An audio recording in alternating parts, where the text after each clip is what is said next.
it's a great pleasure to meet you again. And you worked on very different projects. What's the difference between creating a monster from Where the Wild Things Are and the Cyclops? Tricky question. Well, to be honest, there's a huge difference because the way that the films were shot was completely different. Where the Wild Things Are actually had men in suits on set, and they even had still faces that did not move. And what we had to do was provide more movement for their faces. But the Cyclopses, there was nothing there. So we had to make everything. Yes, and we built them from scratch. So there was a lot more work to be done there. And the work on anatomy, I saw the Cyclops has only one eye, so it's very different from us with both eyes. But how was this challenge to make one-eyed man? Well, what we found the most difficult thing was so much of what you read in the expression is in the eyes and the eyebrows. But if you think about a single eye, you don't have a left or a right, so it's kind of like this weird center eye. So you don't know where to put the tear duct. Yeah, that's it. And Cyclops don't cry. No, they don't. They didn't cry. But also, one of the biggest challenges we had was with the eyebrows, because all the eyebrow motion is moving either towards the center or up. Like moving them up was fine. It was angry expressions that were the most difficult, and the Cyclopses were angry all the time. So what we actually had to do was, depending on the shot, we would pretend like the center eye was a left or a right eye. So when he pulled his eyebrows down, it would push down to one side or the other side. That's very cool, actually. And what is the most challenging emotion to recreate on screen?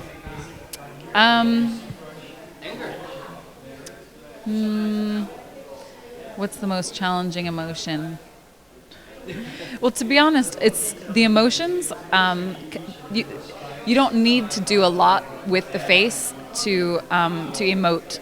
You can do very tiny, subtle motions. I think for me, the hardest part is to do dialogue, speech. So because there's so many things happening, whereas the eyebrows, the muscles in the eyebrows is quite simplistic in comparison.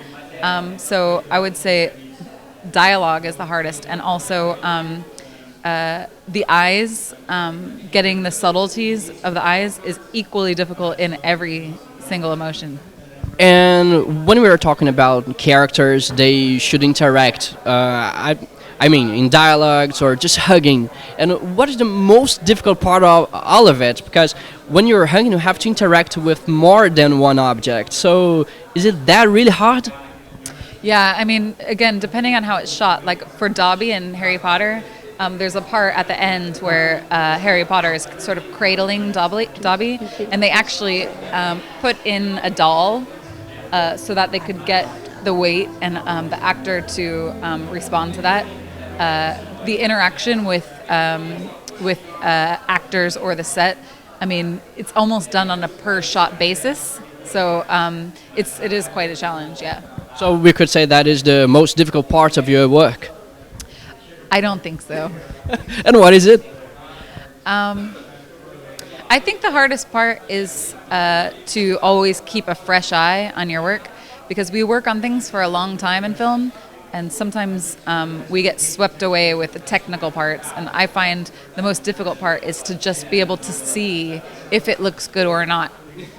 And you said about time, and how much time does it take to make a film like Wrath of the Titans or just Harry Potter? Well, from start to finish, there's a lot of processes, and it takes years and years. In post-production, I think we were working on Harry Potter for 9 to 12 months. So there's a lot of people involved and a lot of different stages. So it can be quite long. But on the other side, Where the Wild Things Are, we were working on for only 5 months. So 5 months to... Wow, that's not that long time. just like you have said. Well, dubbing from Harry Potter was a test for you, since it has a huge fan base and fans could be harsh sometimes. To be honest, the Harry Potter fans are so friendly, and they are just so nice, and I've never, there's things wrong with our work that we have done. It's not perfect, but I've never heard a bad word from Harry Potter fans. They're always so excited to see stuff and talk about it. And you said some people that watched the movie almost cried for it because of it, actually. And you felt, well, if I could bring tears to these people, well, my work's worth.